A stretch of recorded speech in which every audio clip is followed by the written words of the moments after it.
wa asyhadu anna Muhammadan abduhu wa rasuluh. Allahumma salli ala Muhammadin wa ala ali Muhammad, amma ba'd. Bapak Ibu yang sangat berbahagia, kita bersyukur kita bersua dalam keadaan sehat walafiat. Dan pada kesempatan pagi hari ini kita masuk pada surat Anbiya surat 21 ayat 51 Pak Bu ya. Ya, 51 sampai 60. Karena Ustadz kita, Ustadz Tony Sanwani sudah bersama dengan kita, maka kepada Ustadz Tony Sanwani kita persilakan dengan segala hormat. Fadhal Ton. Ayat 51 ya. Baru mau Ya, mulai. 51. Ini otot tunik kayak gitu tuh orangnya.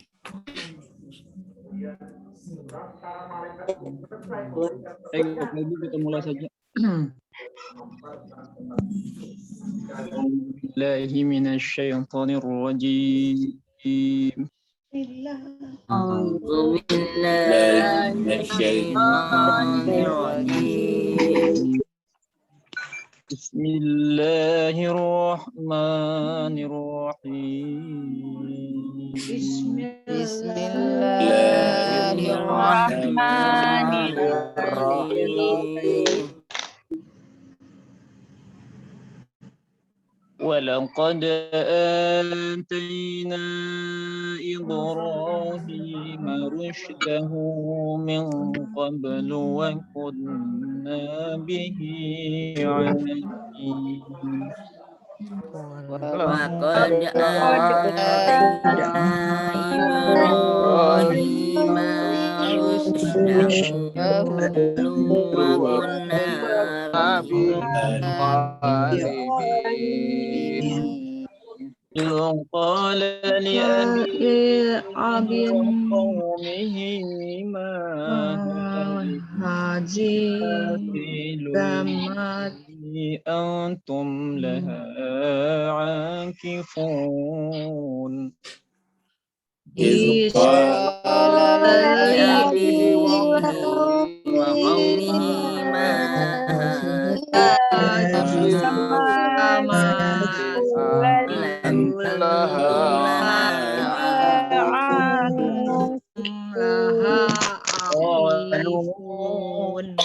وجدنا آباءنا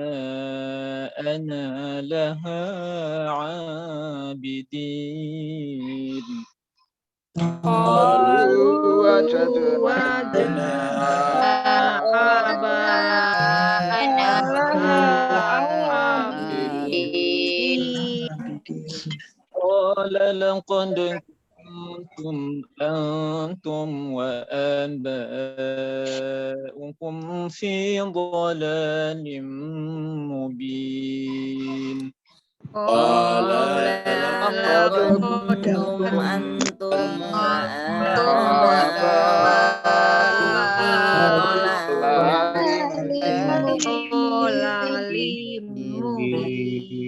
قالوا أجئتنا بالحق أم أنت من اللاعبين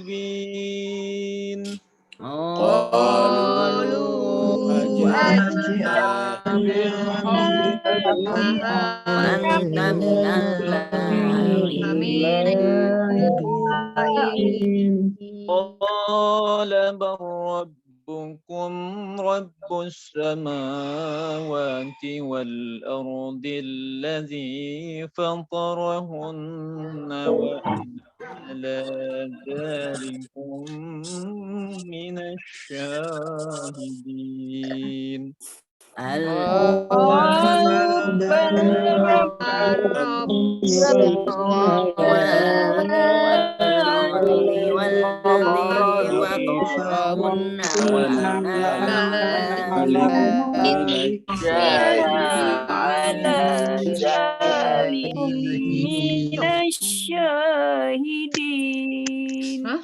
وتالله لأكيدن أصنامكم بعد أن تولوا مدبرين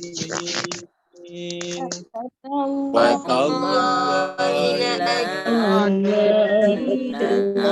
أصنامكم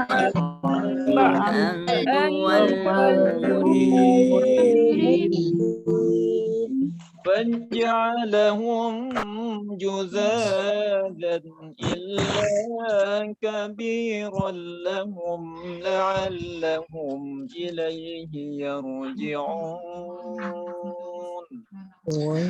فجعلهم جزازا كبيرا كبيرا لعلهم إليه يرجعون قالوا من فعل هذا بآلهتنا إنه لمن الظالمين قالوا من فعل فعل هذا هذا بآلهتنا إنه لمن الظالمين قالوا سمعنا فتى يذكرهم يقال له إبراهيم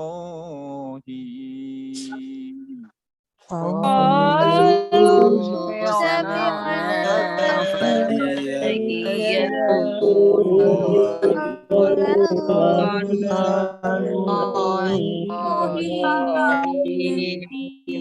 صدق الله العلي العظيم صدق الله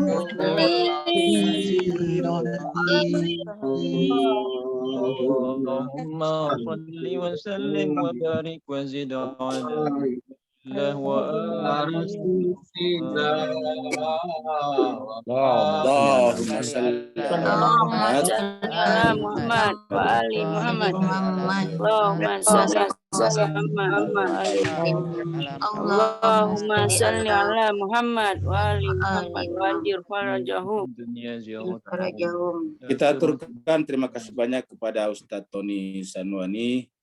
Semoga Allah SWT mengirim malaikat bersab-sab dari rumahnya sampai ke arasy Allah SWT, menjaganya, memanjangkan umurnya, dan berikan kemudahan di dalam kehidupan lahir dan batinnya. Bapak Ibu juga demikian, mudah-mudahan dengan Bapak Ibu sekalian ikut membaca kitab suci Al-Quran, Al-Quran diberkahi, dan semoga Bapak Ibu semuanya juga diberkahi oleh Allah SWT. Amin. Kita lanjutkan surat Anbiya kita, surat yang ke-21, kemudian artinya nabi-nabi, turun di Mekah, Makkiyah, jumlah ayat 112 ayat. Sebelum kita sampaikan ayat-ayat berikutnya nanti, ayat-ayat yang kita akan baca dan bahas, kita sampaikan terutama yang sering mendengarkan tentang Nabi Ibrahim membuat merusak patung, supaya benar-benar mengikuti pembahasan ini, karena semua jawabannya ada di sini. Pertanyaan Max kemarin juga ada di sini. Oleh sebab itulah, kalau mudah-mudahan Max sekarang hadir, kalau tidak hadir dan ada yang bisa WA dia, bangunkan bisa, karena jawaban atas pertanyaan ada di sini. Semua orang yang sering berargumentasi bahwa boleh merusak patung dengan alasan Nabi Ibrahim melakukannya, nanti bisa membaca di dalam ayat ini apa benar begitu tujuan Nabi Ibrahim. Di ayat ini dijelaskan dengan rinci kenapa Nabi Ibrahim melakukan itu. Walaupun belum sepenuhnya selesai di ayat ini, tapi sebagian sudah terjawab. Karena cerita Nabi Ibrahim masih akan bersambung pada ayat-ayat selanjutnya yang akan kita bahas insya Allah sebentar petang.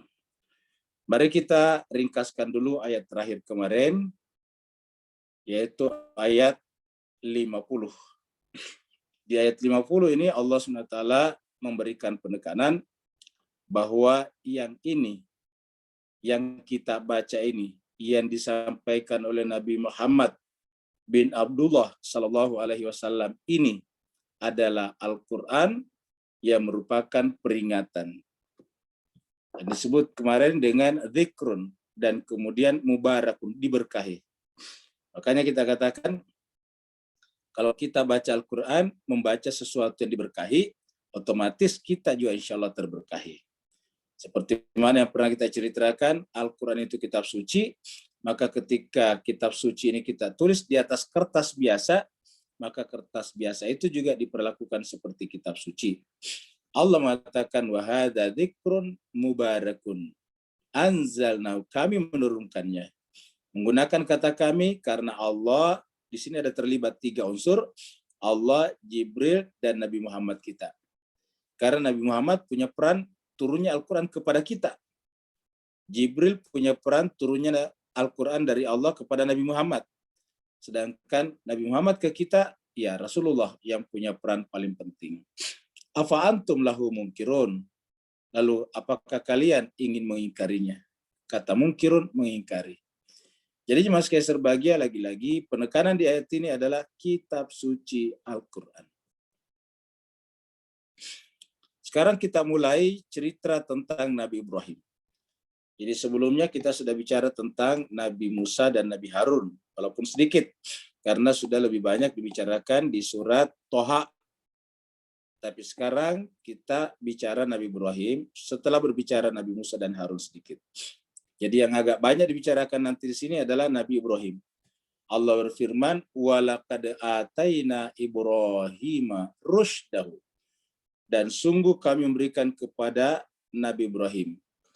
Jadi ataina, kami memberikan kepada Ibrahim, ataina Ibrahima. Jadi kita mulai bicara tentang Nabi Ibrahim. Rusydahu. Rusyda itu artinya kitab suci yang ada padanya. Jadi di dalam dirinya. Jadi kata-kata ataina di sini kami datangkan itu sebetulnya kitab suci. Jadi kitab suci itu juga adalah rusyd, atau siapa yang benar-benar bertindak, berbuat berdasarkan kitab suci, maka perbuatan tindakannya sejalan juga dengan akal sehat. Karena orang yang berpikir akal sehat atau disebut dengan rasional, itu disebut dengan rusyd. Jadi istilah rusyd ini dalam Al-Quran itu beberapa kali muncul. Contohnya misalnya kita berdoa seperti doanya Ashabul Kahfi pada saat masuk ke dalam gua. Doanya mengatakan, Rabbana atina min ladunka rahmatan wa hayyi' lana min amrina rasyada. Rasyada itu dari kata rusyd. Rasyada. Ya, jadi rasyada itu adalah rusyd. Supaya diberikan kepadanya panduan. Begitu juga dalam surat Al-Baqarah. Setelah berbicara bahwa tidak boleh ada paksaan dalam agama. Apa sebabnya? Karena jelas antara yang rusyd dengan yang ghoi. Bunyi ayatnya, la ikraha fid dini qad tabayyana rusyd. Qad tabayyana rusyda, qad tabayyana rusyd minal ghai. Sungguh telah jelas perbedaan antara yang rusyd dengan al-ghai. Rusyd adalah yang masuk akal rasional, al-ghai yang irasional, yang tidak masuk akal. Jadi ghai artinya tidak masuk akal, tidak sejalan dengan akal sehat. Sedangkan rusyd sejalan dengan akal sehat. Sejalan dengan akal sehat biasa disingkat dengan kata-kata rasional. Ya, jadi rasional artinya masuk akal, diterima oleh rasio. Rasional itu artinya sejalan dengan hukum-hukum rasio, hukum akal. Nah, Allah mengatakan walaqad ataina Ibrahim rusydahu.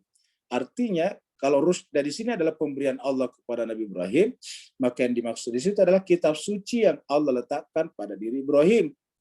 Walaupun kitab suci yang diberikan kepada Nabi Ibrahim tidak diberikan kepada kita namanya secara khusus, seperti Taurat, Zabur, Injil, dan Al-Quran, tetapi disebutkan dalam Al-Quran, fi suhufil ula, suhufi Ibrahim. Jadi Ibrahim juga punya suhuf, suhufi Ibrahim.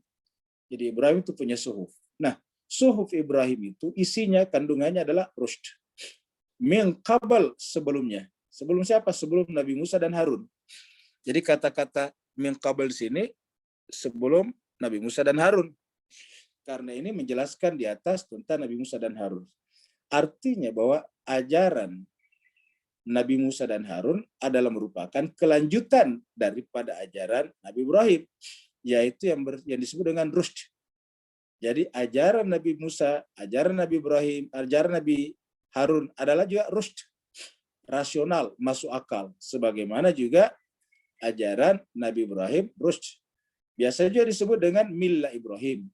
Dengan demikian Islam, Nasrani, Yahudi, Al-Quran, Injil, Zabur, Taurat adalah sama-sama rusyd, sejalan dengan akal sehat. Tidak boleh ada isinya yang bertentangan dengan akal sehat. Kalau bertentangan dengan akal sehat, dua kemungkinan: kita yang belum memahami, belum bisa membandingkan, mengkomparasikan dengan ayat lain, atau memang itu adalah sudah ditambahin atau dikurangin. Karena beberapa kejadian pada kitab sebelumnya mengalami proses penambahan dan pengurangan. Ya, mengulangi namanya tahrif. Istilah tafsirnya adalah mengalami tahrif. Jadi walaqad ataina Ibrahim rusydahu min qabl wa kunna bihi alimin. Ya. Dan kami, kata Tuhan, mengetahui. Jadi artinya apa? Kata alimin satu asal kata dengan ilmu. Jadi yang namanya ilmu itu harus rusyd, masuk akal. Karena yang memverifikasi nanti sebetulnya ilmu adalah akal. Ya, walaupun orang sebagian, terutama pada kaum empiris, mengatakan yang memverifikasi ilmu itu adalah panca indera. Tapi berdasarkan Al-Quran itu adalah ilmu. Nah, ilmu itu adalah sejalan dengan rusyd. Wa kunna bihi alimin. Dan kami adalah mengetahui. Jadi, wa kunna bihi alimin. Inilah ayat 51 permulaannya. Pembahasan kita, ayat pertama berkenaan dengan Nabi Ibrahim, menjelaskan bahwa Nabi Ibrahim itu adalah induk daripada ajaran nabi-nabi sebelumnya, termasuk ajaran Nabi Musa dan Nabi Harun. Jelas sebagai ini adalah peninggalan patung-patung pada zamannya Nabi Ibrahim. Ini adalah patung-patung pada zamannya Nabi Ibrahim. Ya. Ingat, Nabi Ibrahim itu sebelum diusir dari kampung halamannya, tinggalnya atau berdakwahnya adalah di Babilonia. Babylon itu sekarang masuk daerah Irak. Kalau di dalam kitab Perjanjian Lama disebut dengan Ur. Jadi sekarang bicara tentang Nabi Ibrahim. Jadi Nabi Ibrahim ketika. Jadi penggalan cerita Nabi Ibrahim adalah pembicaraannya dengan pamannya. Pernah kita bahas juga di surat Maryam, pamannya, atau surat Toha, pamannya. Lalu kemudian kaumnya, lalu nanti kemudian rajanya. Itu qala li abihi. Ingatlah tatkala Ibrahim berkata kepada abihi. Ya, ayahnya atau pamannya disebutkan. Kita sudah terangkan kenapa paman disebut aba juga. Ya.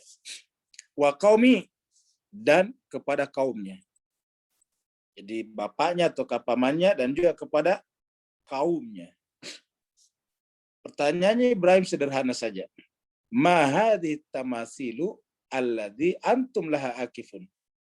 Jadi pertanyaannya sederhana, apakah? Kata apakah berarti mempertanyakan tentang hakikat.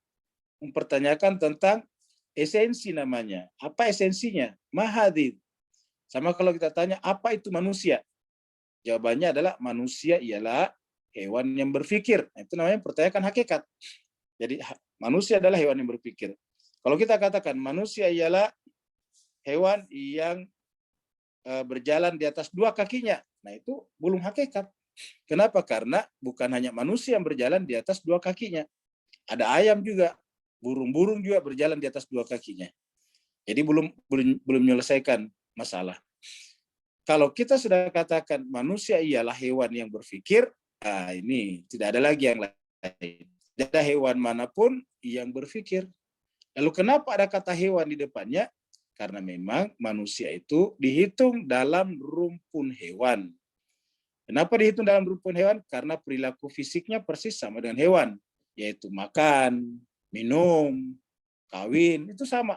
Jadi itu namanya disebut dengan hewan. Bergerak dari satu tempat ke tempat lain, itu hewan.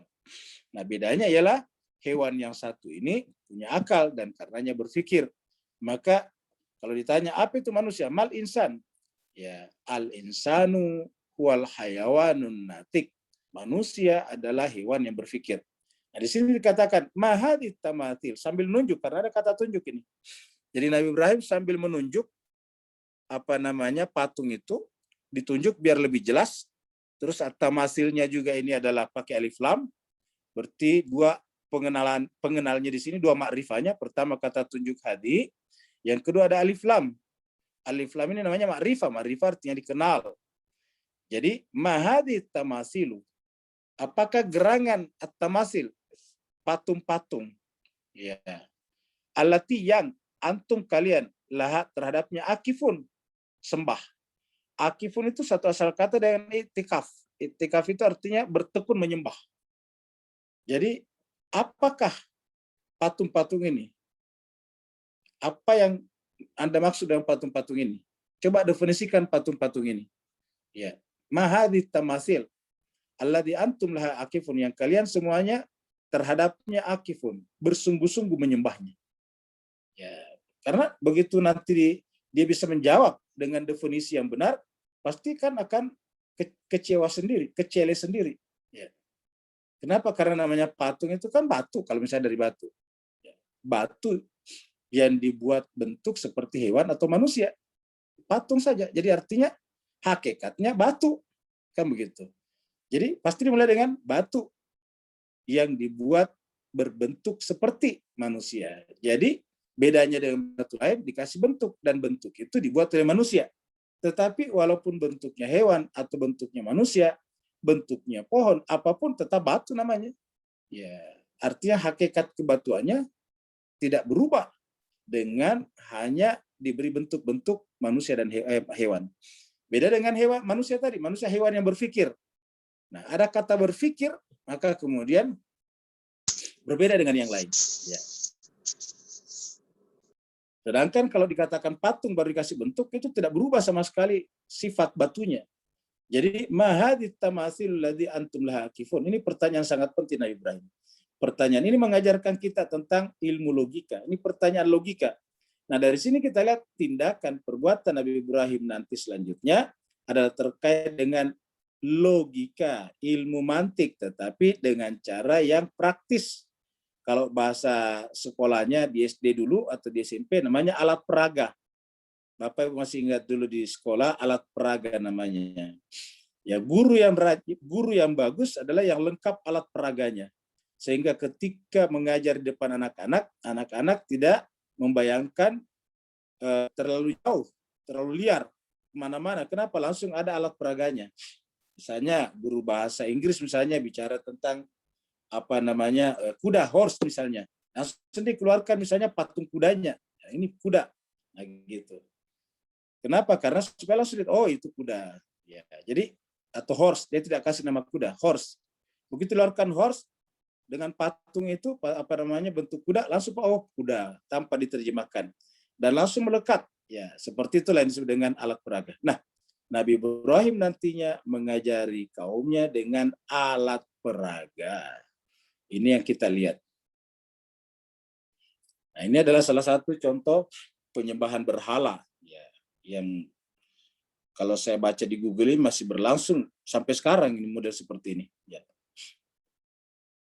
Qalu, jawaban mereka ketika ditanya mahadit tamasilul ladzi antum laha akifun, apa yang ini kok kalian bersungguh-sungguh menyembahnya, bahkan itikaf itu artinya sampai tinggal di situ. Tadi kita lihat ilustrasi di belakang gambar ini, sampai mereka malam-malam datang ke situ menyalakan api. Qalu, mereka menjawab. Jadi mereka menjawab. Wajadna aba'ana laha abidin. Jadi ini bukan definisi, ini juga bukan jawaban sebetulnya. Karena hanya menyampaikan kebiasaan menyembahnya, bukan kenapa menyembahnya. Ingat. Dia tidak menjawab apa itu patung, lalu kemudian kenapa menyembahnya. Jawabannya adalah, wajadna, kami menemukan aba'ana, moyang-moyang kami, tetua-tetua kami, laha terhadap patung itu abidin, beribadah kepadanya. Ya. Jadi kalau tadi akifun, sekarang abidin, bersungguh-sungguh menyembahnya. Akif itu sampai itikaf, datang ke sana, kemudian sifatnya bersifat menyembah. Padahal itu jelas-jelas patung. Patung terbuat dari batu. Batu diambil dari gunung. Yang ambil dari gunung orang, mereka sendiri. Yang memahat, membuatnya berbentuk manusia dan hewan adalah mereka sendiri. Kan ini adalah kebodohan yang luar biasa. Nah, maka kita lihat mereka menjawabnya sekedarnya saja. Ya, apa ini yang kalian sembah? Dia katakan kami melakukannya karena kami, coba. Karena kami telah menemukan orang-orang tua kami, moyang-moyang kami, lahat terhadap patung itu, abidin juga beribadah kepadanya. Apa kata Nabi Ibrahim? Ini Nabi Ibrahim. Ya. Qala, Nabi Ibrahim menjawab. Ya, jadi ini kan terjadi dialog, ini diskusi.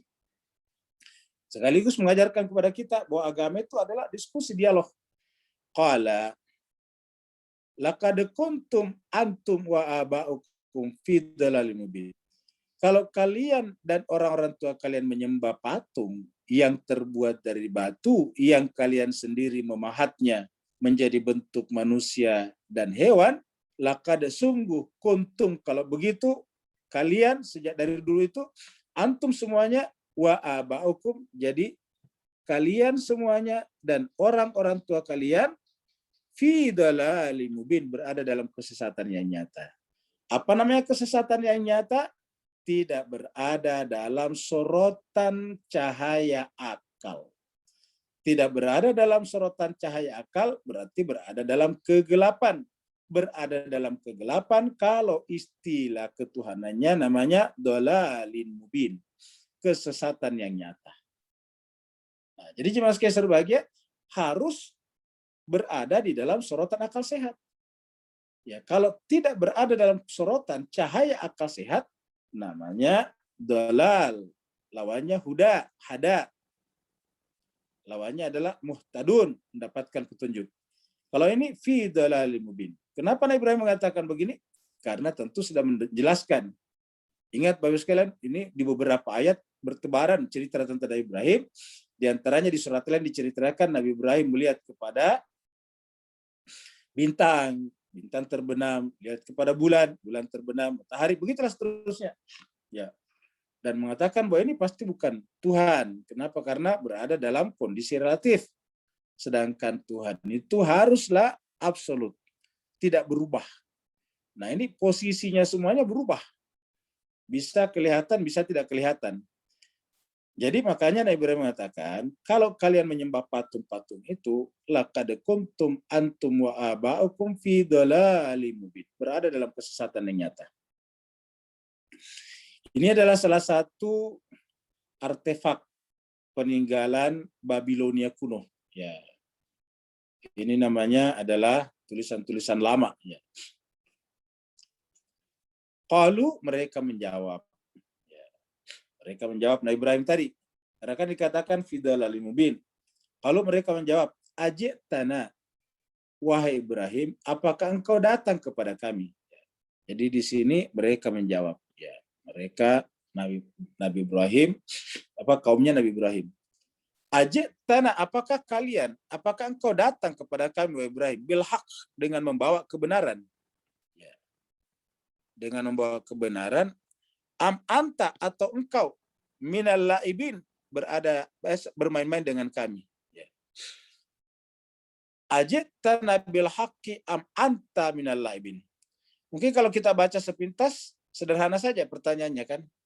Tetapi kalau kita pikirkan Bapak sekalian, kalau kita renungkan ini pertanyaan, ini menunjukkan mereka tidak bisa membedakan mana kebenaran dan mana kebatilan, mana kebenaran dan mana kepalsuan. Mereka tidak bisa bedakan. Mereka tidak bisa bedakan mana ori dan mana KW. Ya. Mereka tidak bisa bedakan mana emas asli dan mana sepuhan. Mereka nggak bisa bedakan. Kenapa? Karena bertanya bil haqi atau laibin. Apakah engkau datang kepada kami membawa kebenaran atau kamu bermain-main dengan kami? Kalau mereka sebetulnya ngerti, yang namanya kebenaran itu kan dengan gampang diketahui. Yang namanya juga bermain-main dengan gampang diketahui. Ya. Kalau bermain-main disertai dengan canda, terus kemudian isinya penalaran kontennya, isi yang disampaikannya itu tidak masuk akal, asal-asalan saja, sekenanya saja, kelihatan sekali. Nah, sedangkan Nabi Ibrahim datang dengan serius, dengan bersungguh-sungguh. Ya. Nabi Ibrahim tidak sedang bercanda. Dan yang disampaikan itu adalah sesuai dengan alur penalaran akal sehat. Jadi artinya pertanyaan ini menunjukkan kepada mereka bahwa mereka menyembah patung berhala karena mereka menerima itu sebagai kebiasaan. Menerima kebiasaan tanpa pertanyaan namanya dogmatik. Ya. Dogmatik itu adalah lawan daripada rasional, yaitu bilhaq. Nah, itulah sebabnya mereka tidak bisa menjelaskan. Jadi setiap ada orang yang menganut satu agama, termasuk orang Islam, kalau tidak bisa memberikan argumen rasional, berarti mereka menerima ajaran itu sebagai dogmatik. Jadi inilah pentingnya dari awal kita belajar agama secara akal rasional, agar kita bisa menjelaskan, memberikan penjelasan rasional kepada sesuatu itu. Ya. Selama ini di masyarakat kita juga sekalian telah didoktrinkan bahwa kalau beragama itu tidak boleh pakai akal. Ya. Sebetulnya sederhana sekali. Ya. Kalau Bapak Ibu sekalian ingin bertanya balik kepada orang mengatakan tidak perlu beragama pakai akal, balik aja tanya lagi, kalau tidak pakai akal, terus pakai apa dong? Pakai apa Tuhan kalau tidak pakai akal? Ya pasti bingung kan? Dia katakan sami'na wa ta'na. Saya bilang, bagaimana kalau saya menyembah patung? Boleh enggak? Lah kan saya bilang terima secara sami'na wa ta'na dari orang tua saya juga. Nah, artinya kalau agama tidak pakai akal, berarti seluruh agama sama. Atas dasar apa kita mengatakan salah penyembah berhala? Atas dasar apa kita mengatakan salah yang tidak sejalan dengan agama kita? Coba, apa alasannya? Yang katakan mengikuti kitab suci. Lah, mereka juga punya kitab suci. Makanya sebelum tadi ini saya sampaikan semacam kode-kode yang dipakai oleh pada zamannya Raja Namrud. Ya. Mereka punya peraturan juga. Ya, mereka punya kitab suci juga. Mereka terima kitab sucinya secara sami'na wa ta'na. Jadi orang yang berkata bahwa agama itu tidak perlu pakai akal, hakikatnya sadar atau tidak sadar, setuju atau tidak setuju, dia menerima pernyataan bahwa semua agama sama. Kenapa? Semua menjawab tidak boleh pakai akal. Yeah. Lalu yang mana membedakan antara agama satu dan agama lain? Pakai akal. Akal itulah yang sejalan dengan al-hakim. Kalau sejalan dengan akal, al-haq namanya. Ingat mas berbahagia, orang-orang yang diarak-arak, didorong-dorong untuk bunuh diri, nyerang-nyerang orang lain adalah semua orang yang ketika beragama selalu bahasanya tidak boleh pakai akal. Sekarang kita lihat lagi ayat berikutnya. Apa jawaban Nabi Ibrahim? Nah, Nabi Ibrahim itu jauh sekali. Dia mengatakan Tuhan saya bukan patung. Tuhan saya juga bahkan bukan matahari, rembulan, dan bintang-bintang di langit. Lalu siapa Tuhan saya? Yang menciptakan bintang-bintang di langit. Yang menciptakan langit dan bumi. Kan luar biasa itu jawabannya. Substansi sekali. Iya. Jadi yang menciptakan semuanya ini. Ya, apalagi kalau cuma patung, batu. Itu kan cuma bagian kecil dari bagian daripada bumi. Nah, qala ini jawabannya Nabi Ibrahim. Jadi qala Nabi Ibrahim menjawab, ya. Bal, bahkan yang benar. Jadi bal itu artinya yang benar ialah. Jadi seakan-akan Nabi mengatakan jawaban Anda itu tidak masuk akal, tidak rasional, tidak objektif. Bal, bahkan yang benar ialah Rabbukum Tuhan kalian, ya. Rabbukum Tuhan kalian itu adalah Rabbus samawati wal ardh. Tuhan kalian itu adalah Tuhannya langit dan bumi. Jadi Tuhan kalian itu Tuhannya langit dan bumi, bukan langit dan bumi, tapi Tuhannya. Apa itu Rabb? Diterima dalam bahasa Arab. Yang namanya Rabb itu adalah pencipta, pemelihara, dan pengatur. Karena dalam pembahasan-pembahasan kita sebelumnya, kita sudah melihat keteraturan alam semesta. Alam semesta begini besar, raksasa, tetapi semuanya berjalan sesuai dengan koridor yang telah ditentukan Allah yang disebut dengan garis orbit, garis edar. Semuanya berjalan berdasarkan garis edarnya, tidak pernah keluar, padahal kecepatannya luar biasa. Seperti yang kita terangkan, bumi saja bergerak mengitari matahari dengan kecepatan 106.000 km per jam. Tetapi tidak pernah keluar dari orbitnya. Selalu teratur semuanya. Kenapa? Karena diciptakan oleh Tuhan yang maha mengatur. Yang disebut dengan mudabbirul umur.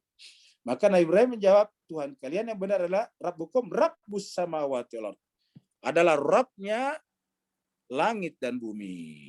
Ya, jadi bukan langit dan bumi, tapi Rabbnya. Jadi Tuhan kalian itu bukan langit dan bumi, tetapi Rabbnya langit dan bumi. Rabbnya, penciptanya, pemeliharanya langit dan bumi, itulah Alladzi yang fatarahunna, memulai semuanya. Kata fatara di situ memulai. Jadi namanya fitrah itu sesuai dengan asal permulaan. Jadi kata-kata fatara itu walaupun di sini diterjemahkan juga dengan kata menciptakan itu ada kata khalaqa juga. Bedanya khalaqa dengan fatara, kalau khalaqa berulang-ulang. Seperti kita sekarang juga tercipta, tapi kan kita bukan permulaan. Nah, yang disebut dengan fatara itu adalah yang permulaan. Jadi fatarahunna. Ya. Alladzi fatarahunna, yang memulai penciptaan semuanya. Apa artinya para fatarahunna?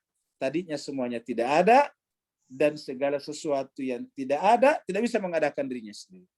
Karena bagaimana sesuatu yang tidak ada melakukan perbuatan, dirinya sendiri belum ada. Dengan demikian, kalau ada sesuatu yang tadinya tidak ada, tidak mungkin mengadakan dirinya sendiri, itu tidak masuk akal. Kalau ada sesuatu yang tadinya tidak ada, baru ada, pasti ada kekuatan luar yang sudah ada terlebih dahulu yang mengadakannya. Alladzi fatarahunna, dan itu adalah Rabbukum, Rabbus samawati wal ardh. Kan luar biasa Pak sebetulnya jawaban Nabi Ibrahim ini. Kita lihat itu jawaban luar biasa. Baru kemudian Nabi Ibrahim mengatakan wa ana, dan aku. Akunya di sini Nabi Ibrahim. Dan aku, kata Nabi Ibrahim, wa ana, ya, ala dzalikum, atas yang demikian itu, minasyahidin. Minasyahidin itu artinya sudah musyahadah. Ya. Sudah menyaksikan dengan mata hati saya. Sudah menyaksikan dengan akal sehat saya.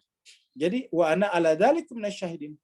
Dan saya terhadap argumen ini semuanya kepada kalian sudah menyaksikannya. Artinya sudah menerima dengan akal sehat saya. Menerima dengan batin saya yang paling dalam, yaitu akal sehat saya, rasio saya, minasyahidin. Dalam bahasa tasawufnya disebut dengan sudah musyahada. Sudah menyaksikan. Ya, tidak ada lagi yang tertutup. Sudah didahulu dengan ketersingkapan, baru kemudian dia menyaksikan, minasyahidin. Nah, lihatlah kemudian Nabi Ibrahim nanti menghancurkan patung. Tapi yang dihancurkan apa ini? Yang di depan ini, yang kecil ini. Yang di belakang tidak. Ya. Sekarang kita lihat apa kata Nabi Ibrahim. Nabi Ibrahim mengatakan, wa tallahi. Jadi Bapak sekalian, catat ini ayat 57. Ya. Ini adalah Nabi Ibrahim menjelaskan kenapa dia menghancurkan patung itu yang kecil. Nah, ini jawabannya ada di sini. Coba kita lihat kata demi kata dalam ayat ini, supaya kita bisa menjawab. Bahwa mengatakan, berargumentasi, kita boleh menghancurkan apa yang disembah orang, karena Nabi Ibrahim melakukannya. Kalau menurut kita, berziarah kuburan adalah menyembah kuburan, maka kita boleh menghancurkan kuburan. Ya. Kalau menurut kita, kemudian orang pergi ke pohon, bawa sajen, menyembah pohon, lalu kemudian kita bisa menebang pohon. Kalau ini dilakukan, yang terjadi pasti adalah kekerasan demi kekerasan. Yang terjadi adalah mata rantai pertumpahan darah. Karena mereka juga pasti akan marah kalau diperlakukan begitu sesuatu yang mereka hormati, yang mereka yakini sebagai benar juga. Nah, makanya jemaah sekalian sebaik, lihat apa yang dilakukan Nabi Ibrahim. Apa benar niatnya untuk menghancurkan patung? Nah, tallahi, demi Allah. Wa tallahi, dan demi Allah, kata Nabi Ibrahim. Jadi Nabi Ibrahim berkata, tentu di dalam hatinya, ya. Wa tallahi, la akidanna, saya akan membuat tipu muslihat. La akidanna, saya akan membuat tipu muslihat. Maksudnya itu tipu muslihat itu maksudnya saya akan membuat saya membuat strategi, saya membuat taktik. Saya akan membuat taktik supaya saya bisa berbicara langsung kepada pemimpin semua manusia kaum ini. Ya. La akidanna asnamakum. Jadi di sini menggunakan kata-kata asnamakum harus kita perhatikan. Kalau kita baca terjemahan Departemen Agama, aku akan melakukan tipu daya terhadap berhala-berhalamu. Ini jelas kurang tepat. Karena bagaimana benda mati kita bikin tipu daya dengannya. Apa Nabi Ibrahim sebut itu? Jadi yang benar adalah saya akan membuat tipu muslihat, ya, melalui patung-patung kalian, berhala-berhala kalian. Jadi ulangi lagi, karena ini kan objek nih. Saya akan melakukan tipu muslihat melalui patung-patung itu. Lalu siapa objektif muslihatnya? Ya penyembah berhala, terutama Raja Namrud. Ya. Jadi la'akidana, saya akan membuat tipu muslihat. Saya akan buat strategi, taktik, ya, untuk menghadapi mereka dengan bahasa kemanusiaan melalui patung-patung ini. Asnamakum. Ya. Makanya kita lihat asnama ini di sini adalah fathah, melalui, dengan menjadikan ini sebagai objek. Ya. Karena untuk menimbulkan perhatian bagi mereka. Jadi sasaran Nabi Ibrahim bukan patung, tetapi mereka, terutama raja mereka. Lakidanna asnamakum ba'da, ya, ba'da setelah antuallu mudbirin. Setelah nanti mereka kembali, coba lihat. Jadi yang ditujukan mereka. Setelah nanti tuallu, setelah kalian kembali dari mana? Kembali dari bekerja. Ini kan ceritanya pagi-pagi mereka semuanya pergi ke kuil dulu, menyembah patungnya, baru pergi mencari nafkah. Ya, petani pergi ke sawah dan ladangnya, nelayan pergi ke laut, begitu, pedagang pergi ke pasar, pegawai pemerintah pergi ke istana, begitulah kira-kira. Nah, jadi pada siang hari sama dengan kita sekarang. Siang hari mereka mencari nafkah. Nah, pada saat mereka mencari nafkah, kuil itu dalam keadaan kosong, Nabi Ibrahim masuk ke sana, membuat strategi melalui patung mereka, agar setelah mereka kembali kepada kuilnya, karena menurut informasi mereka datang ke kuil itu 2 kali sehari, sebelum mereka bekerja dan sesudah mereka pulang kerja. Setelah mereka pulang kerja, mereka pergi ke kuil lagi melapor, ya, memberikan semacam laporan atau sajen kepada patungnya yang mereka anggap telah memberikan keselamatan pada dirinya. Jadi la'akidanna asnamakum ba'da antuallu mudir. Maksudnya saya akan buat strategi melalui patung kalian, yang strategi itu akan bekerja terhadap kalian apabila kalian kembali ke kuil tersebut. Jadi yang disasar jelas bukan patungnya, tetapi tutunya ini kalian. Setelah kalian kembali, mudbirin ke kuil lagi. Mudbirin itu ke belakang, maksudnya balik ke kuil lagi. Ya. Jadi coba kita lihat ini apa namanya. Jadi jelas yang disasar sebetulnya orangnya, bukan patungnya. Karena ujung-ujungnya ba'da antuallu, setelah kalian kembali mudbirin ke kuil tersebut. Iya. Artinya dia melihat, oh ternyata kok patung kita rusak. Ya. Nah, kita lihat di sini adalah background yang diambil dari gambar kartun, ya, gambar ilustrasi.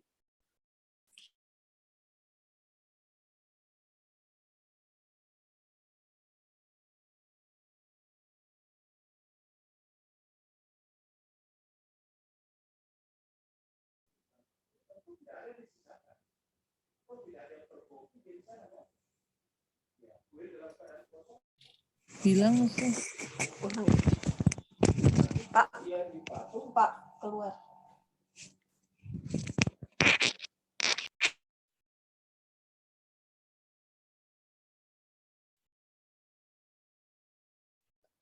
Kenapa ya? Kok diam, freezing? Sebentar ya, Bu. Karena kapaknya lagi ditaruh di lehernya. Kan makan waktu.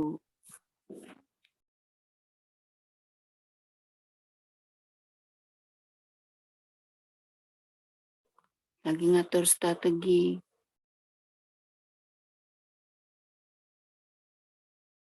Strategi apa, Bu?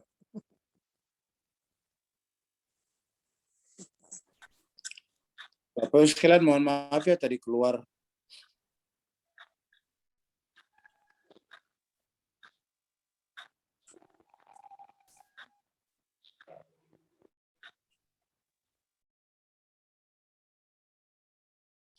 Bapak sekalian mohon maaf ya tadi keluar.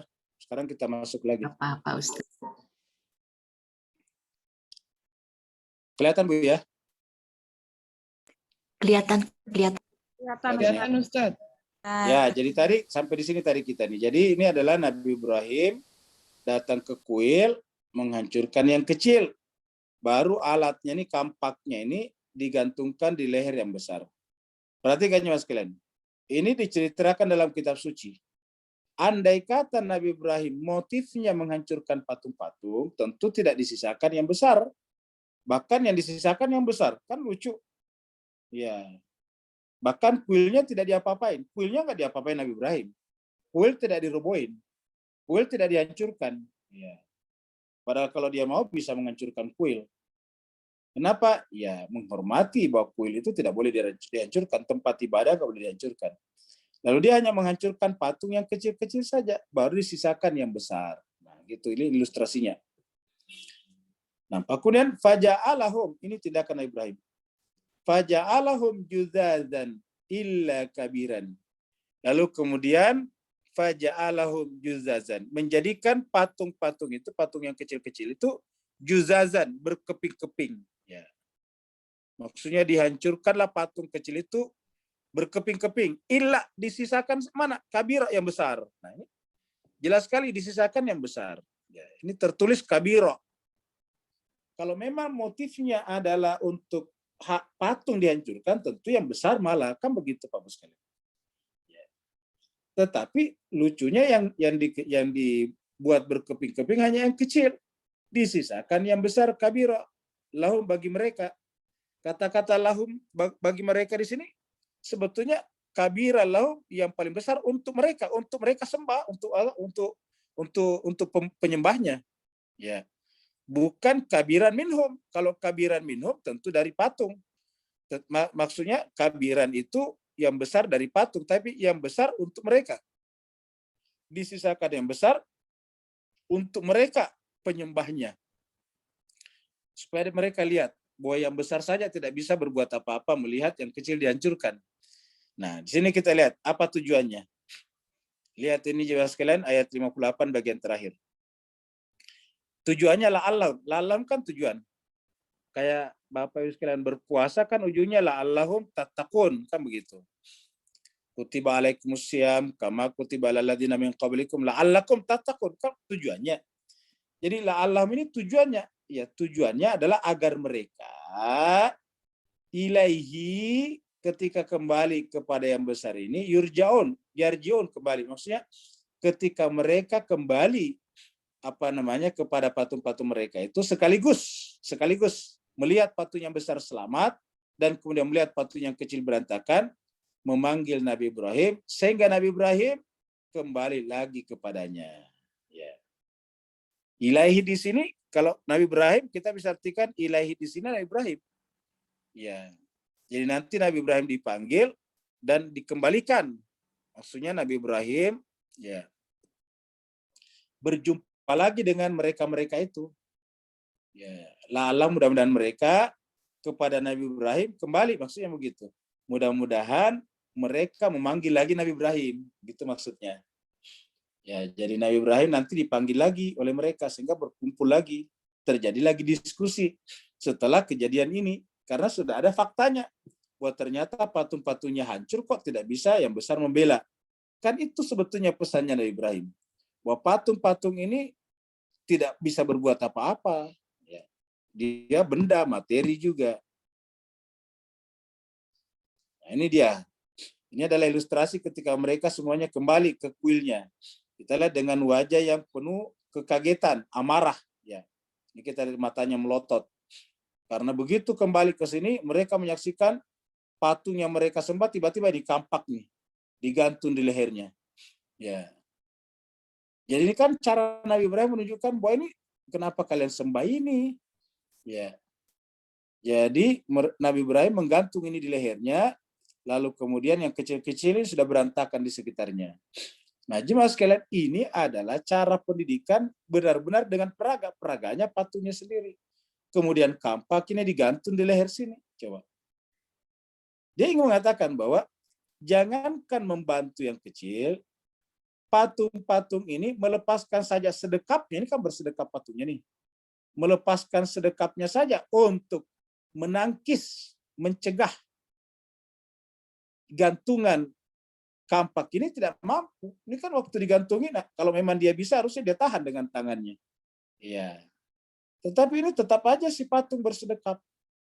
Karena memang dia benda mati, dia adalah batu yang dikasih bentuk-bentuk seperti ini. Ini sebetulnya sederhana cara Nabi Ibrahim. Ya. Maka kita lihat di sini ekspresi wajahnya penuh dengan amarah dan sekaligus kaget. Karena kok patungnya yang kecil hancur dan ini kemudian yang besar disisakan, seraya digantungkan di atasnya kampak. Qalu, mereka menjawab. Mereka mengatakan, maksudnya orang-orang tadi setelah pulang ke kuilnya, mereka berkata, man fa'ala hadza. Siapa yang melakukan ini? Dengan ekspresi tadi yang seperti itu. Man fa'ala hadza. Siapa yang melakukan ini? Semuanya. Bi'alihatana, terhadap Tuhan-Tuhan kami. Coba deh, kita analisa dulu kalimat ini. Man fa'ala hadza bi'alihatina. Siapa yang melakukan perbuatan ini terhadap Tuhan-Tuhan kami.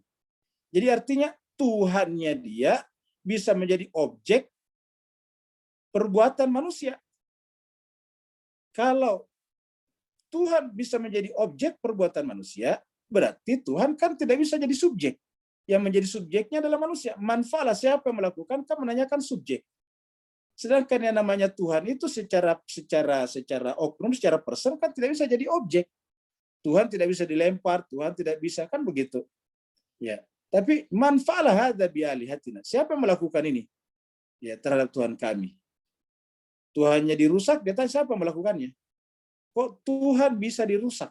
Ya. Kalau Tuhan bisa dirusak dan ada orang melakukan itu, kan berarti yang lebih kuasa, yang lebih dikdaya adalah yang melakukan perbuatan itu. Makanya pernyataan ini sebetulnya kalau kita hilangkan kata pertanyaannya, ya diganti misalnya dengan Ibrahim fa'ala hadza bi'alihatina, karena kalau selama masih pertanyaan kan tidak bisa jadi proposisi namanya Bapak Ibu sekalian. Proposisi itu harus kalimat berita. Ya.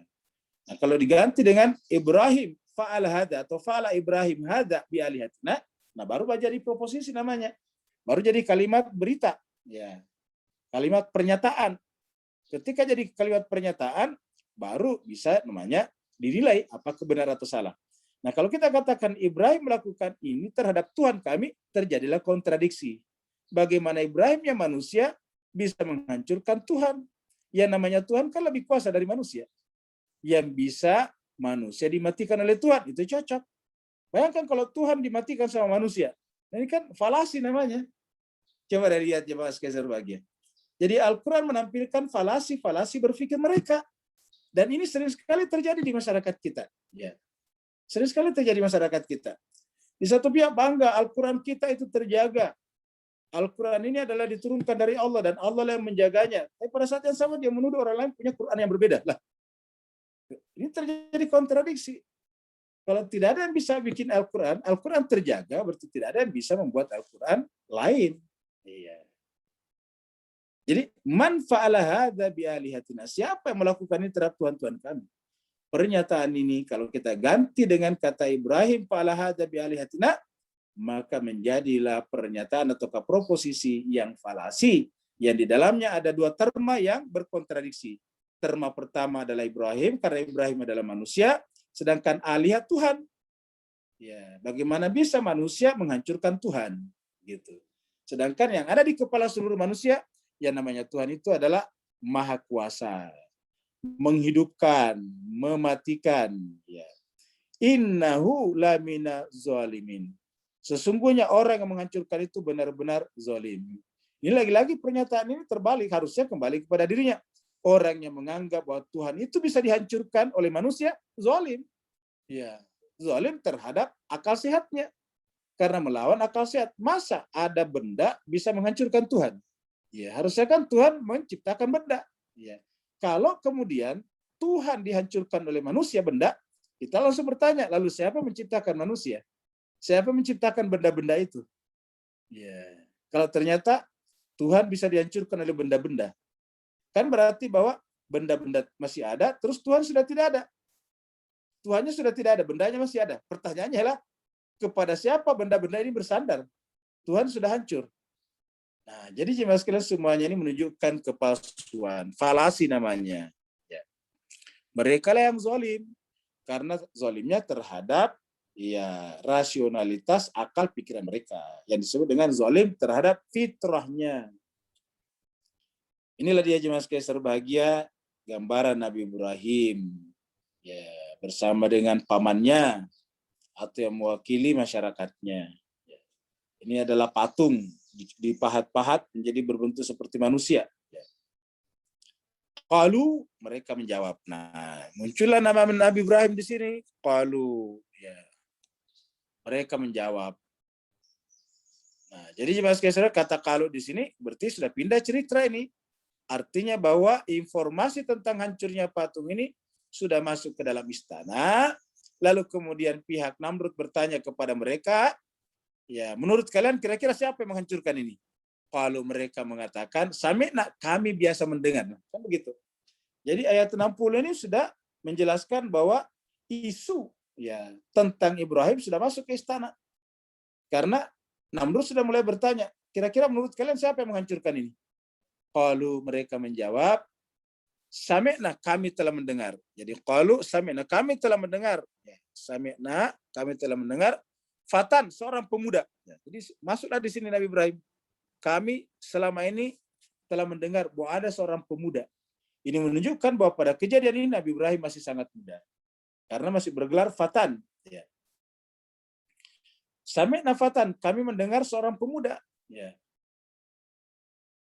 Yazkuruhum, yang mereka sebut-sebut dengan nama Yuqal, dipanggil dengan Ibrahim. Nah, jadi nama Ibrahim muncul di sini jemaah sekalian.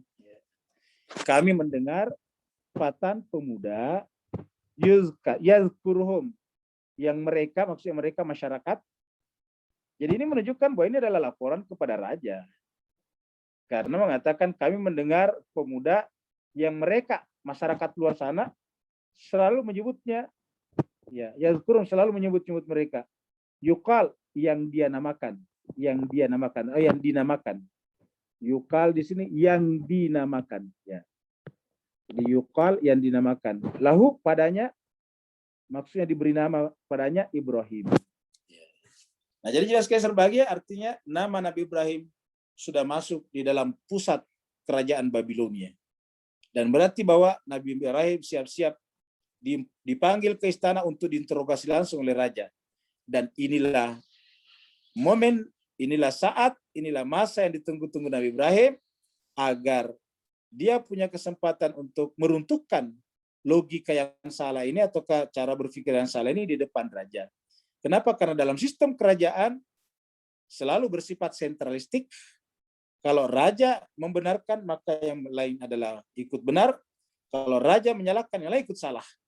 Tergantung rajanya. Jadi raja dulu itu kalau satu kerajaan masuk Islam, itu pasti dimulai dari rajanya.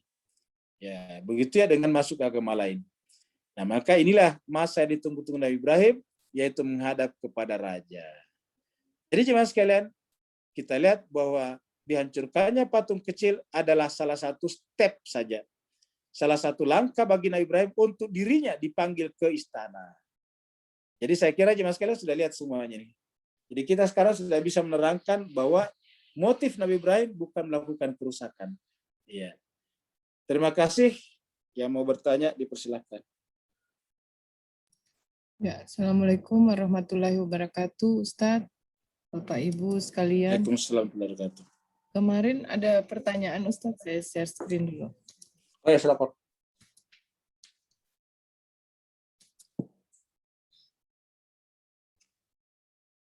Kemarin ada 2 pertanyaan, hari ini ada 3 pertanyaan Ustadz. Baik. Ada yang minta kemarin didoakan juga Ustadz. Oh ya, Bu Amani ya. Iya, sedang iya. sakit. Aul Rahman Basondek. Jadi pertanyaan kemarin ini ya? Iya, Pak Ambia sama Bu Syafniyen. Ya. Oh baik. Gimana sekalian berbahagia? Terima kasih banyak. Pertama kita jawab Pak Ambia. Mau tanya kisah Mahabharata apa benar nyata? Oh ini juga kita tidak tahu ya. Kita tidak mencampuri agama orang. Jadi itu di saudara-saudara kita di masyarakat, ya mereka menganggap itu benar, terutama di agama Hindu. Ya mau tanya kisah Mahabharata apa benar nyata? Apakah mereka golongan jin yang diceritakan oleh malaikat yang suka melakukan kerusakan di muka bumi, enggak. Karena kita juga tidak bersinggungan dengan ini, jadi kita tidak membacanya. Bagi kita yang nyata, yang pasti benarnya itu yang disebutkan dalam kitab suci. Mahabharata tidak disebutkan, ya bisa saja itu merupakan cerita dibuat saja, maksudnya karangan yang bagus untuk menjelaskan tentang hakikat manusia yang suka perang, karena di sana terjadi perang di antara mereka sendiri, ya gitu. Kemudian Allah akan berada di mana-mana, jauh tidak berantara, dekat tidak bersekutu dan bersesuatu. Berarti ada di setiap inti atom dan sel-sel. Pertanyaannya bagaimana dengan tempat yang jorok dan kotor? Terima kasih. Nah, jadi jemaah sekalian berbahagia, kalau kita bayangkan ada seperti adanya kita, ya ini pertanyaan terakhir begitu. Ya, jadi jemaah sekalian berbahagia, adanya Tuhan bukan seperti benda seperti itu. Karena disebut kotor kalau disentuh. Iya. Adanya Tuhan itu bukan berarti di sana kotorannya ada baru Tuhan ada. Kalau kita kan kotorannya ada baru kita sentuh. Ya, coba kita renungkan. Jadi justru sesuatu ada apapun juga itu karena ada Allah yang mengadakannya. Gitu maksudnya. Dan keberadaan sesuatu tidak boleh terpisah dengan pengada pertamanya. Karena kalau yang ada ini terpisah dengan pengada pertamanya, maka dia berdiri sendiri namanya. Jadi keberadaan sesuatu selalu tidak pernah terpisah dengan pengadanya. Gitu, satu ya. Yang kedua, jorok dan tidak jorok, tapi ini kan di wilayah materi namanya. Jadi ingat, bahasa jorok itu materi namanya, karena tidak ada di luar dunia materi. Kalau di luar dunia materi, yang disebut kotoran itu adalah dosa. Gitu. Jadi kalau di luar alam materi, yang disebut kotor itu dosa. Tapi kalau yang dibicarakan tadi Pak Ambia, itu adalah alam materi. Nah, kita sampaikan, yang namanya kotor di alam materi itu relasi antara dua unsur. Ya, relasi di antara dua unsur. Ketika relasi itu dihubungkan, ketika dua unsur itu dihubungkan satu sama lain, saya dengan menyentuh, lahirlah kotor. Tapi ketika masing-masing berada pada eksistensinya, masing-masing berada pada wilayahnya, tanpa dihubungkan, ya tidak kotor namanya. Ya. Karena kalau dia kotor, berarti manusia kotor. Dalam dirinya ada darah. Ya, kan dalam diri kita ada darah. Ketika darah keluar kan kotor namanya, bahkan najis. Nah, tetapi ketika masih ada dalam diri kita, apakah dia najis? Kalau darah itu najis ketika ada dalam diri kita, berarti kita tidak akan pernah bisa suci. Karena dalam diri kita selalu ada darah. Dalam diri kita selalu ada kotoran tadi. Jadi kotoran itu adalah relasi di antara dua unsur yang sama-sama benda materi. Ingat, sama-sama benda.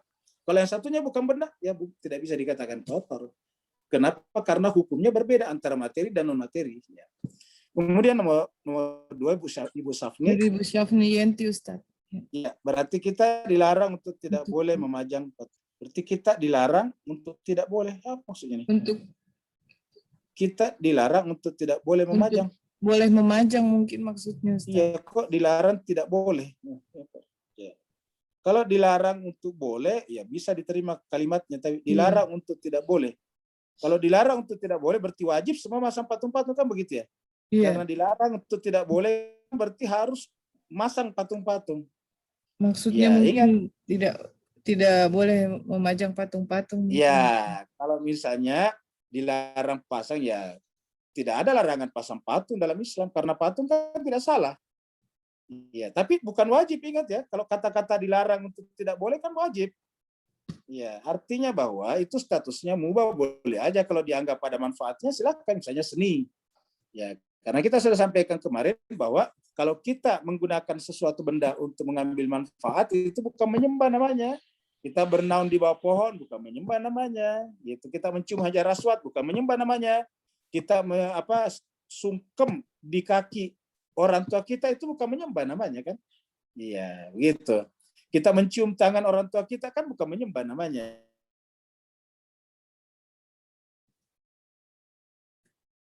Apa salahnya patung? Patung mah nggak bernafas, patung nggak berakal. Patung tidak pernah minta untuk jadi patung. Ya. Patung itu adalah batu yang dibuat oleh manusia. Jadi kalau kita katakan patung itu salah, nanti patung di akhirat bilang, apa salahnya saya ini, kasihan kamu gitu. Saya kok nggak pernah minta dibuat patung, kok tiba-tiba disalahkan. Yang buat saya jadi patung kan orang yang memahat-mahat saya.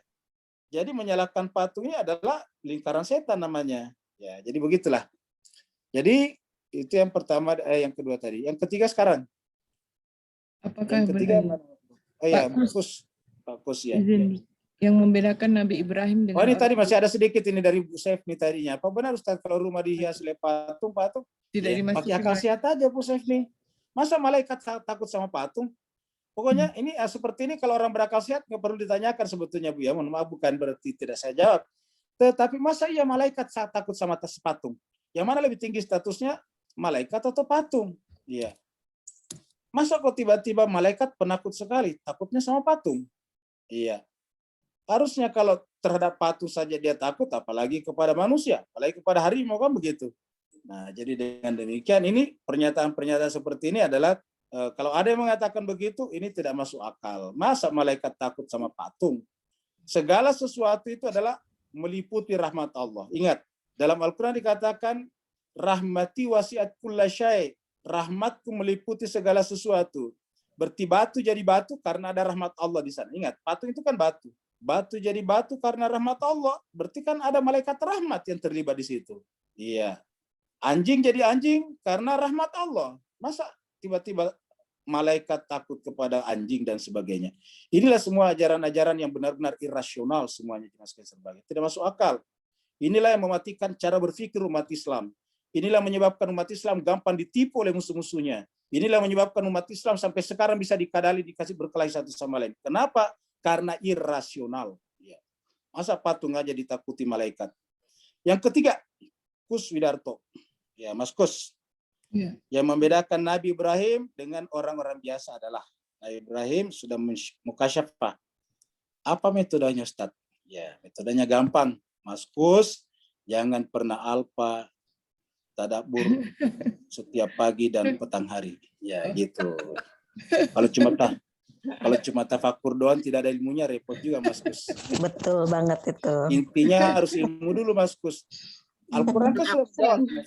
Al-Quran sudah menjawab bahwa permulaannya apa? Iqra. Ini sudah sederhana sekali. Jadi kalau ingin mukasyafah, permulaannya apa? Iqra.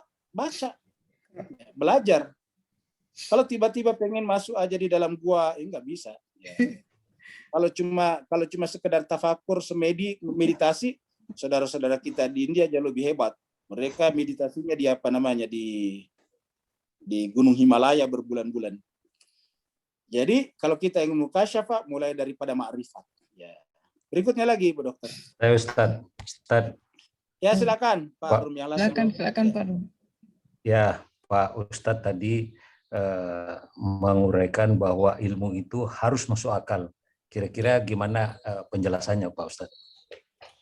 Jemaah sekalian berbahagia, bagaimana penjelasannya bahwa ilmu itu adalah masuk akal? Jadi jemaah sekalian berbahagia, kita uraikan dulu bahwa ada beda antara ilmu dan pengetahuan. Yang namanya pengetahuan, ini bahasa Indonesia dulu. Karena dalam bahasa Arab juga dalam bahasa Inggris berbeda. Ya, kalau ilmu dalam bahasa Inggris biasa diartikan dengan sains, sedangkan pengetahuan knowledge. Ya. Nah, cuma sekarang kita bedakan dulu apa pengetahuan dan ilmu.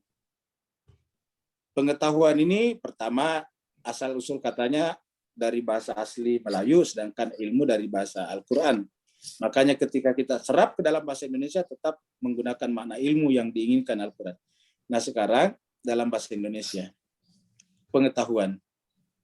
Dalam bahasa kita yang namanya pengetahuan, ini pengetahuan kalau bahasa Arabnya mirip dengan idrak. Idrak itu sesuatu yang kita ketahui.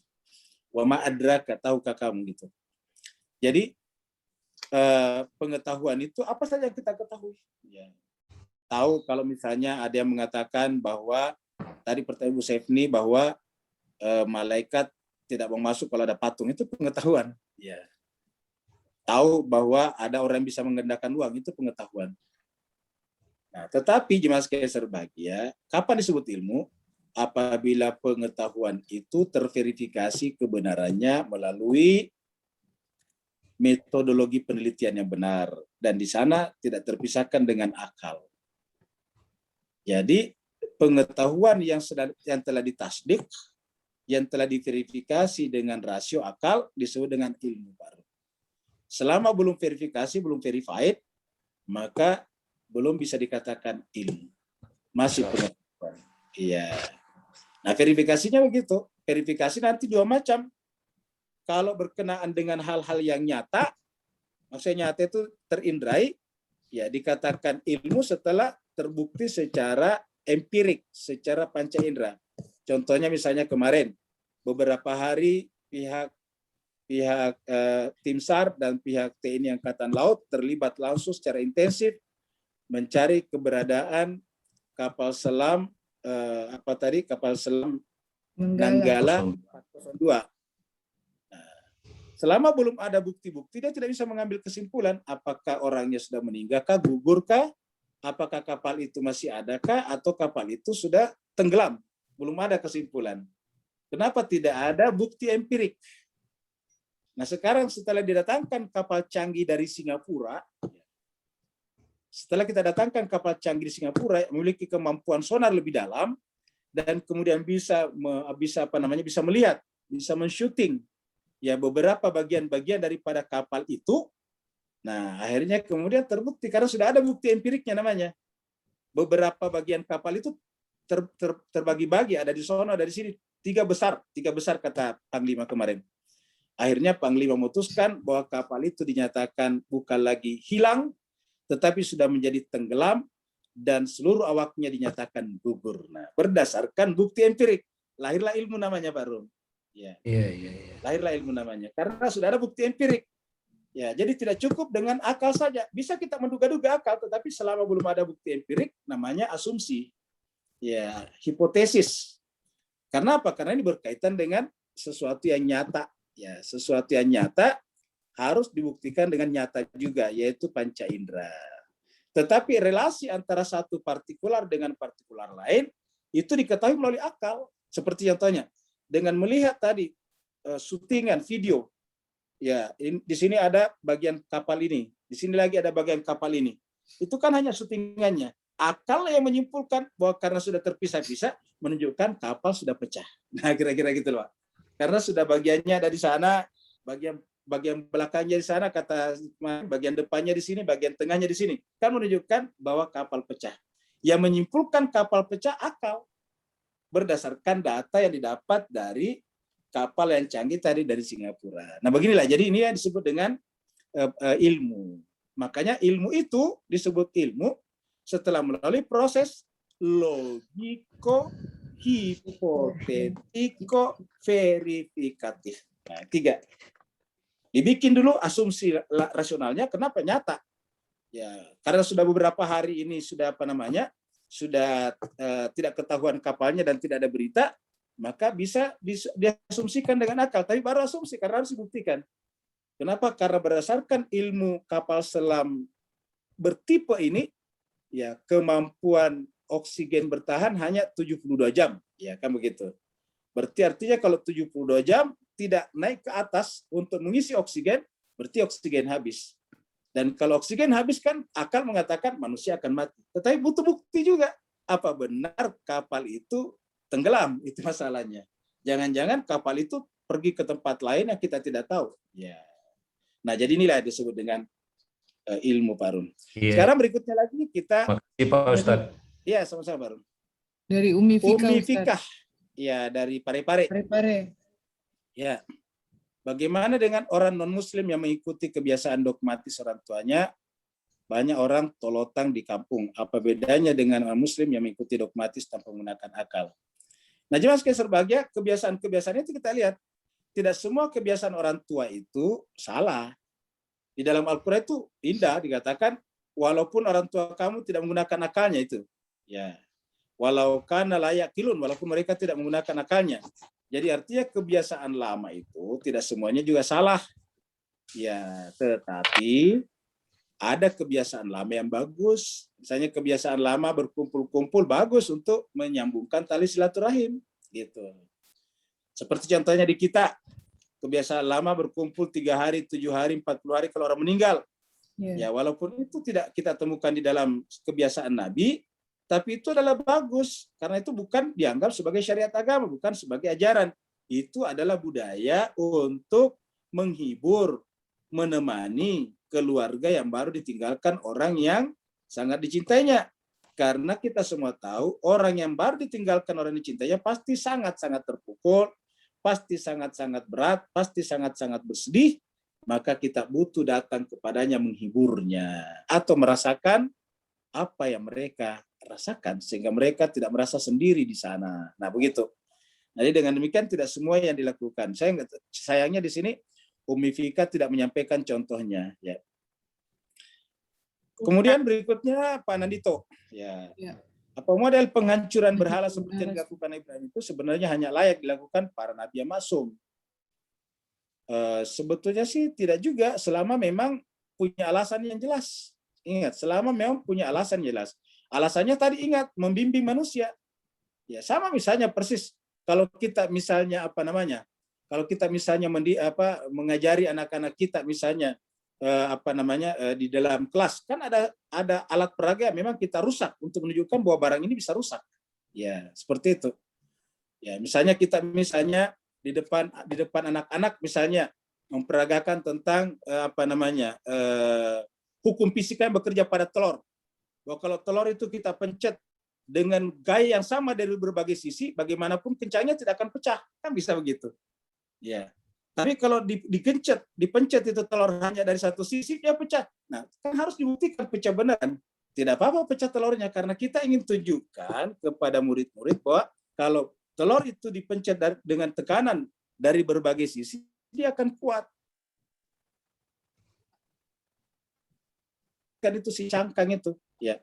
Sebaliknya, kalau kita pencet salah satu saja, ya dia akan pecah. Nah, itu contoh, tergantung alasannya. Jadi kita lihat, yang penting alasannya apa? Ya, karena agama itu intinya alasan. Makanya Allah ketika iblis tidak sujud, tidak langsung dihukum, ditanya kenapa. Nah, alasannya kenapa? Jadi alasan yang menentukan. Misalnya ada orang tiba-tiba kita temukan di jalan makan di warung, tidak bisa kita langsung katakan ini adalah tidak menghormati Ramadan ataukah tidak Islam. Kenapa dia tidak berpuasa? Ya, kalau ternyata dia musafir, berarti kan benar tindakannya. Kalau dia musafir, karena dalam Al-Quran syariat membolehkan orang musafir tidak berpuasa. Jadi harus kita tanya dulu, tidak bisa tiba-tiba orang kita tangkap baru didenda 50 juta rupiah, ya kan gitu. Jadi harus ada alasannya, ya. Dan seandainya pun juga tidak musafir, ini kan tidak ada paksaan dalam agama juga seperti itu. Nah, jadi dengan demikian intinya adalah alasannya apa, ya. Kemudian Ibu Yunita Arifin di scroll ke atas Bu Dokter. Oh iya, maaf Ustaz. Ya. Bu Yunita Arifin, beberapa histori kenabian. Apakah mungkin jika turunan seseorang bisa menjadi baik dan soleh atau soleha dari turunan non-muslim? Bisa saja, karena misalnya dia belajar, dia menggunakan akal sehatnya bisa saja. Ya. Tetapi bukan jaminan. Sebagaimana juga kalau orang suci, anak-anaknya bukan jaminan semuanya suci. Tetapi bahwa kalau orang suci pasti mendidik anak-anaknya dengan kesucian, itu pasti. Ya. Kalau dia nabi, rasul, orang suci, manusia soleh, pasti mendidik anak-anaknya dengan kesolehan, kesucian. Tapi yang namanya manusia kan punya kebebasan untuk memilih. Kalau orang tuanya soleh, soleha, suci, maksum, lalu kemudian mendidik anaknya dan otomatis semua anaknya jadi soleha, berarti itu bukan pendidikan namanya, tetapi itu namanya robotisasi. Ingat, bukan edukasi namanya tuh, tapi robotisasi. Bedanya robotisasi dan edukasi, edukasi itu adalah menyadarkan tentang kemampuan memilih rasional seseorang, sedangkan kalau robotisasi diprogram sedemikian rupa, gitu. Kemudian berikutnya lagi, Dari Ratnagali Ustaz. Tempat masih Ustaz, apakah ada rahmat Allah? Ada. Apa salahnya tempat? Kan tidak ada tempat sebetulnya yang bermaksiat. Ingat, tempat maksiat itu ada dua kata di sana, tempat dan maksiat. Maksiatnya kan bukan tempat. Yang maksiat di sana siapa? Coba gali renungkan. Yang maksiat bukan tempat, yang maksiat kan orang. Gitu. Jadi apa salahnya itu tempat? Coba. Enggak ada salahnya. Tempat tidak pernah salah, karena tempat tidak menciptakan dirinya, dan tempat juga tidak pernah menggunakan dirinya sendiri. Tempat adalah benda yang dibuat oleh manusia, tempat sifatnya pasif. Jadi tidak ada tempat yang salah. Jadi kalau ada kata tempat maksiat, ada dua istilah di sana, ada dua diksi di sana, ada dua terma di sana, tempat dan maksiat. Yang mana kita katakan maksiat? Kan bukan tempatnya. Jadi tempat itu namanya wadah, orang melakukan perbuatan maksiat. berarti yang salah bukan tempatnya, tapi orang yang melakukan perbuatan maksiat. Bahkan maksiat sebagai maksiat itu bukan maksiat, itu kata maksiat namanya.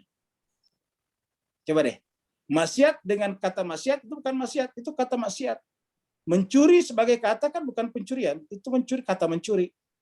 Kapan disebut mencuri? Ketika ada pelakunya dan ada korbannya, baru pencurian namanya. Jadi kalau kita lihat kata maksiat, itu bukan maksiat. Maksiat itu adalah ketika ada pelakunya, ya, dan ada perbuatannya, itu baru maksiat namanya. Begitu kira-kira. Jadi harus setiap ada perbuatan baru bisa dinilai, dihukumi apabila ada pelakunya. Karena yang dihukumi nanti itu adalah pelakunya, fa'ilnya namanya. Gitu. Berikut lagi Ibu Titi, satu lagi pertanyaan dari Babe, kenapa Nabi berbohong bila bilang bahwa patung yang besar melakukan? Apakah boleh Nabi berbohong? Ini sebetulnya apa namanya, Nabi Ibrahim tidak berbohong. Kenapa kira-kira? Yes. Nabi Ibrahim sudah tahu bahwa mereka tahu kalau pasti tidak mungkin patung besar yang melakukannya. Mereka tahu bahwa pasti Nabi Ibrahim melakukannya. Cuma Nabi Ibrahim menyampaikan itu untuk bahasa logikanya, mendekonstruksi cara berpikir mereka yang salah. Karena kalau kita ingin perbaiki cara berpikir orang, harus didekonstruksi dulu. Ya, kata orang yang berpikir postmodernis. Jadi harus didekonstruksi dulu. Ya, cara mendekonstruksinya ya begitu tadi. Ya, siapa lakukan itu? Nabi Ibrahim mengatakan, lah tanya aja kepada yang besar kan begitu. Ya. Nah, itu sebetulnya cara mendekonstruksi yang mereka selama ini percaya bahwa patung itu adalah Tuhan. Gitu, Pak Dokter. Jadi bukan berbohong lah sebetulnya, tapi itu menyampaikan. Jadi kan cuma sebagai kita sampaikan kepada Bapak Ibu sekalian, bahwa tidak semua tidak menyatakan yang benar itu adalah bohong, tidak semua membunuh itu adalah salah. Ya. Ini harus kita sampaikan. Ya, makanya selalu kita sampaikan harus ada pelakunya. Ya. Harus ada motifnya. Kalau semua membunuh itu adalah salah, agama salah kalau menerapkan hukum qisas. Kalau semua membunuh itu adalah salah, berarti kita salah setiap hari karena kita setiap hari membunuh ayam, kambing, dan sapi. Ya. Kalau berbohong itu salah, menyampaikan yang benar, setiap saat kita adalah berdosa, karena kita tidak bisa menangkap ikan kalau tidak dibohongin. Ikan itu bisa ditangkap dibohongi, Pak Bu sekalian. Ya, kita pura-pura kasih umpan makanan, tetapi ternyata di dalam makanan itu kita umpetin pancing. Nah, gitu. Jadi jangan sekali berbahagia. Tidak semua, tidak semua. Ya? Kenapa? Saya rasa bersalah nih, banyak ayam yang kena potong. Iya betul.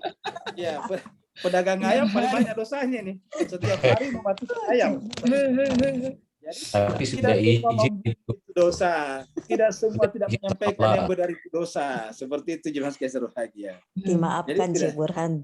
Tidak semua. Kenapa? Karena tadi ini yang harus kita perbaiki dalam cara berpikir kita semuanya. Ya. Saya kira jelas sekali sudah cukup jauh. Ada satu lagi. Ada lagi Ustadz, ini baru dari Mas Ya, Dani, dari sama Dani. ada yang minta didoakan Ustadz. Oh iya. Apa ini dari Dani? Dengan kisah sedemikian rupa Ibrahim ya. Makna Khalil Nabi Ibrahim. Iya, jadi kata-kata Khalil Nabi Ibrahim itu artinya bahwa Nabi Ibrahim itu tidak pernah tidak sedang berbicara dengan Tuhan. Khalil itu kan artinya sebetulnya sahabat setia. Khalil itu secara bahasa artinya sahabat setia. Ya, jadi dia adalah sahabat setia. Namanya sahabat setia itu tidak selalu tidak berbicara dengan sahabatnya. Bahkan dalam keadaan tertidur pun tubuhnya Allah bisa berbicara kepada Nabi Ibrahim dan Nabi Ibrahim bisa merespon jawaban itu. Itu namanya Khalilnya Nabi Ibrahim. Saya kira jemaah sekalian berbahagia, terakhir kita berdoa. Minta didoakan Ustadz. Iya. Ini Ustadz. Ya, Ibu Amani sama Ibu Mita Pawaka. Kita doakan temannya Bu Amani yang sakit di ICU namanya Abdul Rahman Basondek.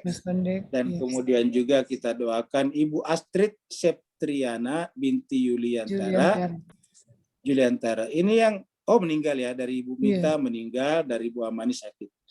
Alhamdulillah waalaikumsalam saliham yahtu Muhammadin wa ali Muhammad, khususan untuk yang sakit yaitu Bapak Abdul Rahman Basondek dan yang meninggal dunia almarhumah Ibu Astrid Septriana binti Yudiantara alaihi al-Fatihah ma'as salawat.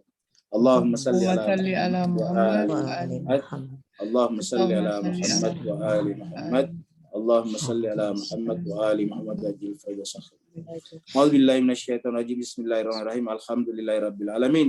Ar-Rahmanir Rahim. Maliki yaumiddin. Iyyaka na'budu wa iyyaka nasta'in. Ihdinas siratal mustaqim. Siratal ladzina an'amta 'alaihim ghairil maghdubi 'alaihim waladdallin. Amin.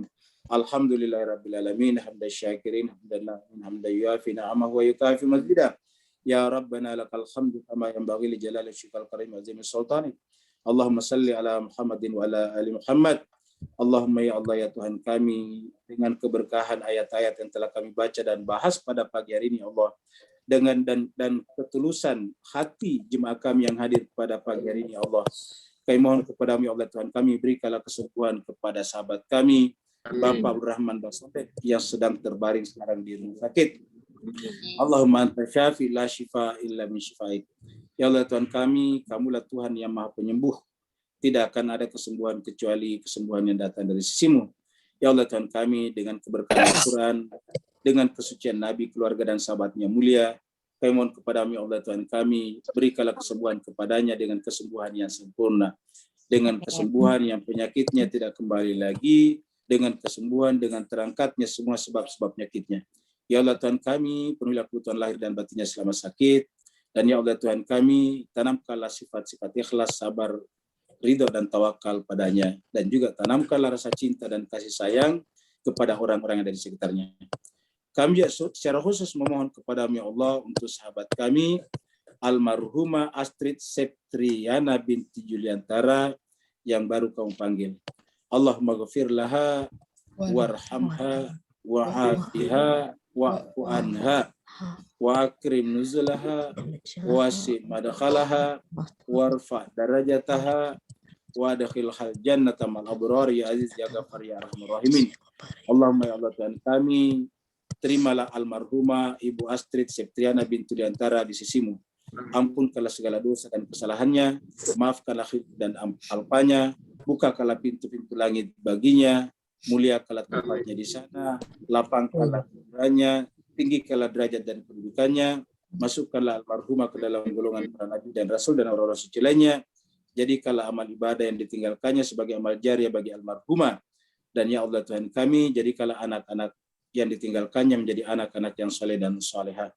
Allahumma ya Allah Tuhan kami, terimalah permintaan kami, dan kepada kami semua yang hadir pada kesempatan kali ini Allah, untuk hari ini Allah lapangkanlah rezeki kami, mudahkanlah urusan kami, berikanlah kekuatan lahir dan batin kepada kami, agar kami bisa menyelesaikan puasa dan ibadah-ibadah Ramadan kami. Allahumma rabbana atina fid dunya hasanah wa fil akhirati hasanah wa qina adzabannar. Sallallahu ala sayyidina Muhammad. Subhana rabbika rabbil izzati amma yasifun. Wassalamun alal mursalin walhamdulillah. Assalamualaikum warahmatullahi wabarakatuh. Waalaikumsalam warahmatullahi wabarakatuh. Terima kasih banyak Ustaz. Terima kasih. Assalamualaikum. Terima kasih.